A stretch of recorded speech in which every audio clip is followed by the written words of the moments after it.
What's good, y'all? We back. It's your boy Clay Bands. I don't play around. WMBG bands. We on all platforms. Hey, Z boy, WBMG, catch up, aka Ryan. WMBG. WMBG. Yeah, I'm new to it. New clan vibes. But nah, this little piece of content we're giving y'all right now, we're just giving y'all something short because we trying to shorten it up a little bit, bring more pop culture type topics, and get y'all to really engage with us. So we're gonna try to keep this to like around 30 minutes or less, so that y'all actually watch it. Because we only got like 2 or 3 people actually watching our stuff. We gotta build that up so y'all really want to listen to what we're saying. Um, yeah. So today we're gonna talk about some influential people that we would really want to talk to. My influential people is someone around right now in pop culture. Got someone from like the last century, and we got someone that lived like centuries and centuries ago. Now we're gonna talk about this as if we know them, we are acquaintances with them, we run into them, and we can have like a 20, 30 minute conversation. There's so many people. So like, there's so many people that I feel like everyone will want to talk to. Everyone wants to talk to LeBron. Everybody wants to talk to Diddy. Everyone talks to Jay Z because you dead feel like if you talk to them, you can be them. Like that's what most people really feel. That like people kill for a conversation with Diddy. People kill for a conversation with Jay Z because they feel that that insight with them can just really uplift they product, they business, all that. Excuse the area. Um, this is not my normal little office. But we want to get this to y'all. All right, we've been fiending to get it. We've been having a lot of trouble. We've been battling all our schedules and all that. Ryan be going on hikes and all that. He's about the nature. Yep. But word.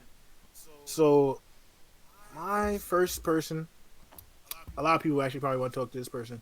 But after watching this latest interview, I would love to talk to. I would love to meet and have a conversation about with Drake, because I feel like Drake has gone through so many things in the last 10, 15 years that most people don't really get to go through. Like, he pretty much is the most loved, hated person in the world right now, besides LeBron. Where it's like his fan base is just as big as his haters. He's pretty much the number one artist in the world, potentially going to be all time.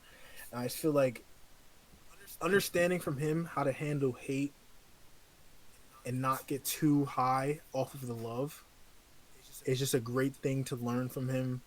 Also, the thing I really found interesting about his interview is that he has like the most unique people around him in his studio sessions. So it's like me, if I'm playing basketball, I'm having basketball players around me to help me get better. He's rapping, singing. He has tennis players. He had Serena Williams in here to help him make back to back. Where it's like, what? Like, she thought of one of the ideas of like the song, which is crazy to me because like I would never think of doing that. I would never be studying for something and have someone that doesn't know anything about it help me out. You know what I'm saying? So I would just like to pick at his brain. It's only 20 minutes. I'm not going to try to badger him a question, but just to get a few questions like, how do you keep a good circle around you? How do you see who's looking to progress and who's looking to stay stagnant? How do you stay motivated? That's the main things I would try to talk to him about. Yeah, that's a really But interesting pick because I feel like especially someone like that who rose to their success and I feel like has been at such an elevated like level of success for a while now that just like his whole interaction, like just finding someone who's genuine to him, like all his interactions with every single person is gonna be different because of like who he is. Like it'd be yeah, just interesting to kind of to talk to him and see what that's like even. see, you actually reminded me of a point I was thinking about earlier when I thought about this. Was that also from meeting Drake, it's like it opens up a whole bunch of doors to other people. Because Drake is one of those people of like LeBron and all those guys up there where it's like people know you know them, they'll like automatically think you're a cool person. They automatically know that you can handle being friends or acquaintances with celebrities and you're not going to be weird around them and stuff like that. A lot of people, that's how like people connect through like in the celebrity circles, like one person, they give you the validation, then it's like boom, you're connected to everybody. Yeah, yeah. All right, so my first initial pick, also kind of along the lines of pop culture, just someone I thought that it'd be cool to just run into and just have a quick conversation with, and actually is someone named Joe Rogan. Some of you may or may not know him. Right now, he's probably biggest. Uh, his thing he's known most for is he runs a podcast, and his kind of style is more long form, where he'll go for like 3, maybe 4 hours with somebody, and he'll just sit down with them and have sometimes like a one-on-one conversation about anything and everything. And he seems like just a pretty like knowledgeable, like interesting guy. You know, he's had a lot of experiences. He's talked to so many people. I feel like you get a little bit of everyone in talking to him. Um, and I just think that was kind of the first person I thought of who I just want to like You come think across and talk to. you think he's more famous for that than like UFC and like Right, Fear Factor? right now I think so, because I mean it's I think if it's not, if it it is, or if it's not the biggest podcast at the moment. Yeah, that's what I was saying. Like, I don't really ever remember watching or listening to it, but I do remember like hearing about him having like a crazy big pod. Yeah. Um, but what you call it? There's another guy in the UK who's like super big with pod, and he just had like Ninja on it and had like a crazy like feedback with that and everything. So yeah, that is he is pretty big. 3 hours long though. That's crazy. You only got 20 minutes with him though. What you gonna ask him? I don't know. I feel like watching him get information out of his guests. I almost I just kind of expect the conversation to kind of spawn, because I know that like that's what he's good at, is like conversating with people. Where So I don't even know a lot of people that I view as super successful. I don't not sure what I would ask them either. right? Because you caught in between. You don't want to ask them too much, but you want to like because you don't want in any person, famous or not, if they have something that they're really good at, they're not gonna tell the secrets to everyone. So you gotta also rearrange your words, ask that question in a way where it's like not invasive, but it's just I mean, getting a little tips and tricks, like you know what I'm saying, like around the edges, not like yo, how do you do that? from my perspective, I almost think what would they really be able to tell you? I feel like True. everyone's rise to fame is so situational, and I feel like it probably boils down to opportunities, their motivation, their talent, and like who they networked with. And so like Drake Networking. might not even be able to tell you how to like replicate his fame. He could Oh, there's not try and motivate you, never. but I don't know what he would really tell you.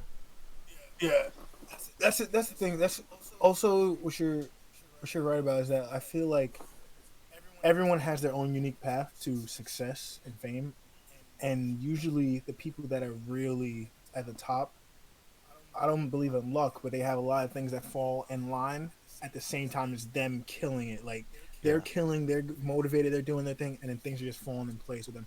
Right place, right time. But like there's certain people that come out at certain times. I feel like they were too before their time. I think Drake was even a little bit before his time. Even though he's been good ever since. I feel like if he came out a little bit later, he'd be even bigger than he was. Just because he ran into that little like hate culture that's going on right now. So if he would have like came up a little bit later, at the same like you know what I mean, like if he was whatever 21 when he started, but if he could have started 5 years later at 21, where that whole hate culture started, and he would have been the loved of that hate culture. You know what I mean? Because the hate culture kind of hates the old stuff, no matter how good it is. You know what I mean? But on to the next. This guy, my guy is my second person. He's a little well known. You could say that. They don't really teach much about him. This is Malcolm X. Now, Malcolm X isn't taught a lot because he was seen as a radical because he believed in something called any means necessary, as well as the next person that I'm gonna talk about. But I would just love to be able to pick his brain because he was around the time during the civil rights movement when everyone was going left. Everyone wanted to follow MLK, who was doing great things, but doing it in a very peaceful manner, peaceful protests, going all about it all in the quote unquote right way. And Malcolm X went right. He wanted to fight back. He wanted to push back. He didn't want to do it peacefully. He wanted to take it by force. He wanted to take his rights by force. He wanted to own it. He wanted to exude it with confidence. And I feel like just a simple question of what made you want to do it that way instead of the more comfortable way, the more way where their way. I'm not sure during that time it would seem this way, but in retrospect, their way would seem to have the most likelihood of success, and his way would seem like it would have a likelihood to fail. So I want to know what made him, because that balance, you got to have people doing it. Everything requires balance, and I feel like his efforts balanced out their efforts, the MLK's efforts. So I would just love to know just the ideology behind that. What drove him to do those things? What drove him to never back down, keep persevering? What was that persevering factor? That would really be great, because he died at a young age, and a lot of times when you're not able to put your thoughts into words 100%. I'm sure there's autobiographies, biographies, but when that person isn't alive, a lot of times their thoughts aren't portrayed in movies, documentaries. They're portrayed by other people. Other people are explaining what they think they thought, what they told them, but it's not always what that person meant. You know? Yeah, that's a really good pick. Because honestly, I don't know a ton of Malcolm X. Because I mean, he wasn't really ever taught to us. But Yeah, honestly, I would definitely look into him more just based off this conversation, just because of pure curiosity. But even someone, just anyone who's leading a movement in a way that I'm sure yeah. any person like that mentality of just the belief in themselves and like their cause, it'd be pretty fascinating to talk to Yeah. anybody like that. It's crazy because like when you're in that situation, leading a cause, any cause, you're in a position where you can probably lose everything. Not It's not always about losing your life, but you can probably lose your whole livelihood. You're putting a lot at risk when you're leading a movement, because you never know what the outcome can be. You Yeah, never know if you're going to get ridiculed or exiled from your workplace, or there's just so many possibilities that can happen when you're in the figurehead or the head of a movement. It's like the repercussions are, it's crazy. One moment. Continue, Ryan. What's your next person? so actually, kind of in an opposite way of my first pick, I was gonna go with Muhammad Ali as my second pick. Hey. Just because I think he was someone that came to mind as, not only was he successful, but just his personality that was portrayed in the media, and just watching clips of him, just was someone that was just seemed really inspirational. Just like had a fire inside of him that I think would be pretty Yeah, fascinating to talk to. yeah. I remember we used to like recite his quotes in like history class back in high school. I remember he was like, "I done wrestled a alligator." Yeah, that's crazy. Yeah, it was really cool. It was actually. Do you remember the? Do we have a psych class together? Do Yeah, you remember I think so. watching Yeah. the movie or documentary on Mike Tyson? Mike Tyson, yo, that was He would crazy. be a good pick too, honestly. Bro, nah, Well, he punched your head off. nah. He No, have you seen it? yeah, that'd be a good pick. He's Yeah, he's doing really good. Well, he's no, doing he very is. well Yeah, now. yeah. Yeah, Honestly, yeah. But like a boxer's mentality, I feel like is probably pretty fascinating to kind of to for someone to talk to. But what I was gonna say was that after that documentary, we were supposed to watch the documentary as like kind of like what could go wrong, I guess, because when Mike Tyson was boxing, he was a pretty interesting, person to study in his behavior. yeah, yeah. But it just got I remember I think it did with you too, but it just got me like really into boxing. So I just went and Oh yeah, yeah, yeah. I just watched like anything I could get about boxing. I never remember that. He was like, "Yo, we should start boxing." Blah, blah, blah. I was like, "Nah, I'm not trying to get punched." Yeah, I never Yeah, I nah, never went through with that, but that led me to that's watch a lot about funny though. Muhammad Ali and Mike Tyson. And Yeah, it's crazy though, because there's a whole concept where like boxers never know quit. So it's like these guys fight until they get brain damage, and it's like they know it's coming. Well, they didn't know back then that it's coming, but it's like the potential consequences are crazy. It's the same thing about leading a movement. It's like consequences in boxing is it's almost life or death sometimes. But yeah, Mike Tyson would be a good person to talk to. Muhammad Ali, of course, because Muhammad Ali, he just like he changed the sports. He was like undisputed, could talk trash all day and night, come in, beat you down, dance in the ring. He was dancing in there and stuff. But yeah, so we're gonna keep it moving. We're gonna try to wrap it up. I want to hear the people's there. I want to hear what they gotta say. You know what I'm saying? I want to hear what they gotta say. My last person probably heard about this guy. Many many of you probably never heard of him, but his name is Machiavelli. I believe his first name was Niccolo. Let me double check that real quick. Ryan, can you double check I that? believe it is. Yeah, it is. Niccolo, yeah. Now Machiavelli, he's known for his book called The Prince. Now, The Prince is is pretty much the foundings of Machiavellianism, which was uh which was brought about around the time that his book came out, and that was basically it's associated a lot with like narcissists and stuff like that. But I think it's a really cool concept because along with Malcolm X, it's preaches any means necessary type of ideology. And now, me personally, I'm not saying any means necessary go rob, steal, and do all that to provide for your family, steal, cheat on tests, do all that, cheat in video games. Don't cheat like the Astros. I'll tell you that you're gonna get punished. You can't. First of all, another thing with today's technology, you can't get away with anything, guys. You can't get away with anything. So, what I take any means necessary is work your tail off, face adversity.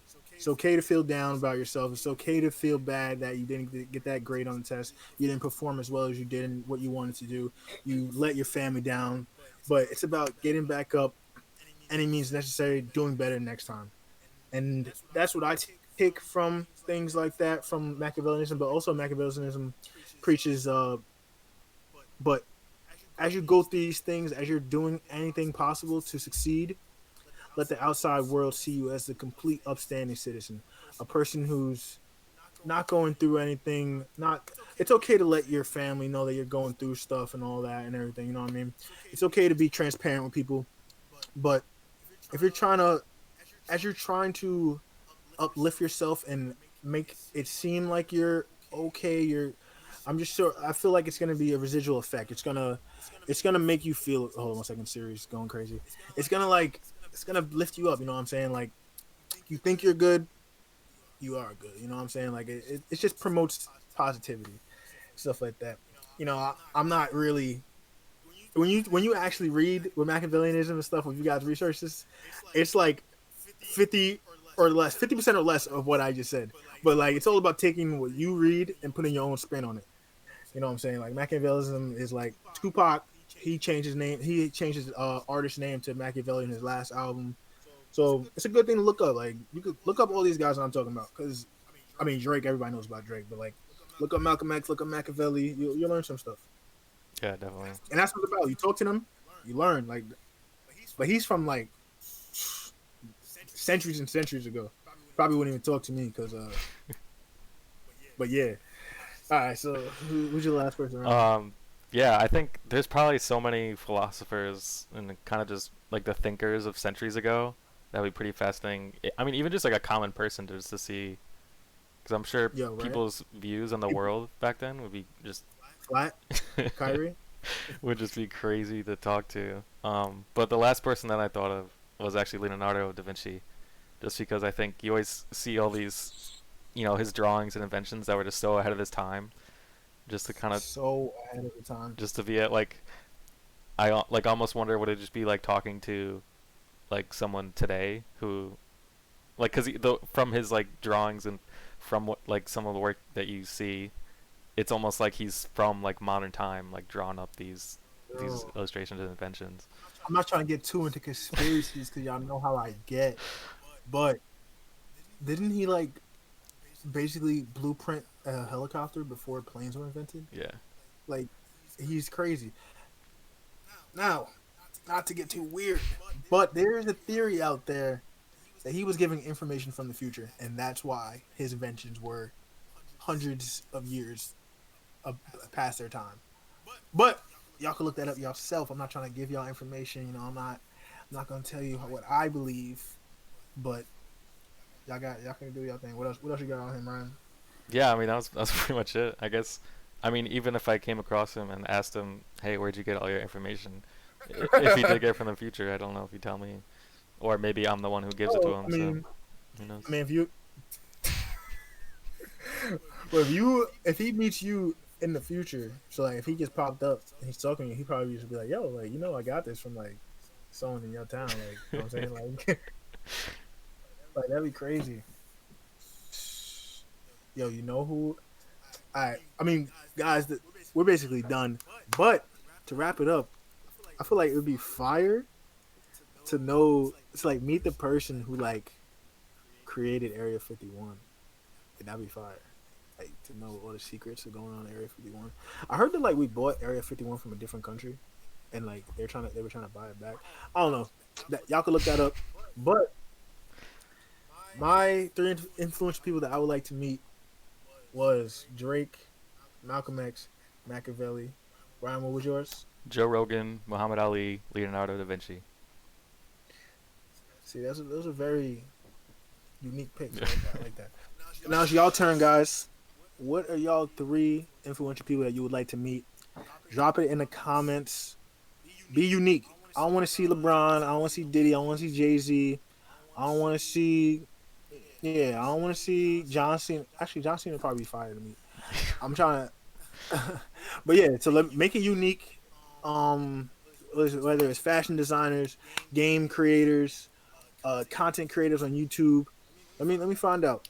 Also, if you guys got suggestions on what you want to talk to us about, if you want to be featured in our next episode or so, any future episodes, hit us up. All right, we open. We just kind of create something that people want to listen to. When you driving, you going to school, you going to work, pop us in. You can listen to us. But yeah, just wrapping it up. Clay Band's out.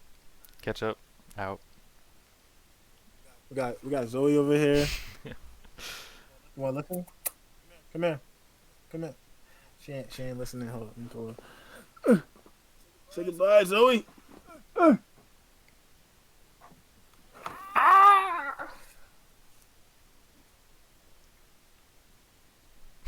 right, guys.